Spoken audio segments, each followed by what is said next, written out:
ngiyavuma lento ukuthi ushiwe umuntu omthandayo akukho right. Like kubuhlungu khona yabo, because usuke uney'nhloso yabo, maybe ezinhle ngothando lwenu, mhlampe kukhona la ubufuna ukuthi lifike khona yabo, mhlampe ziningi izinto osuke usu-investile kulolu thando yabo, then boom yabo, ebese umuntu uyakushiya yabo. Kodwa into enyanyisayo iyodwa ukuthi-ke manje usuzokhalela umfana,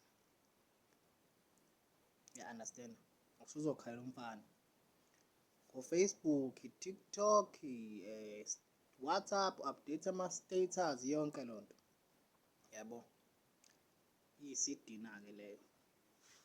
Mina nje angifuni-ke nje ungasho iyisidina leyo, yabona nje uma uyintombazane awuvuke nje mfethu ugeze nje ube muhle, ushaye into zakho nje, ubangene nje, ubangene yabo, ubangene. Awuhile uhamba ngendlela, understand, into yokuthi usuye ebanganini ufuna ama-advice yonke lonto no no no no, phuma, angithi mase ephumile kuwena nawe phuma same time, understand, phuma nje same time yabo.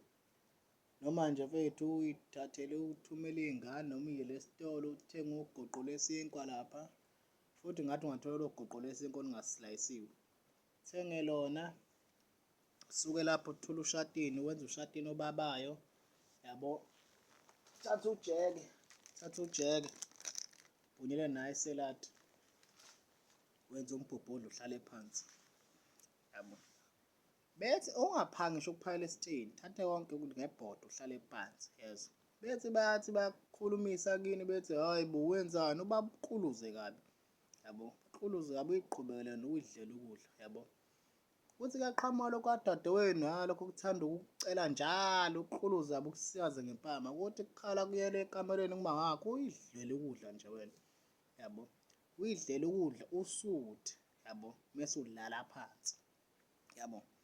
Uma usulele phansi, thatha ifoni yakho lapho update i-status bese uyabhala lapho uthi konje inini i-date yami eklinikhi ngiyolanda imishanguzo yami, bese uyayithulela ubone ukuthi kuzokwenzakalani. Angiyifuni nje intombazane ewikhi mina, ewikhi ayanginyanyisa. Lalela, ungakhohlwa ziningi iy'hloko ezizayo kwi-channel yethu. Don't forget to like and subscribe, ucommente futhi. Yimi nowena, danko.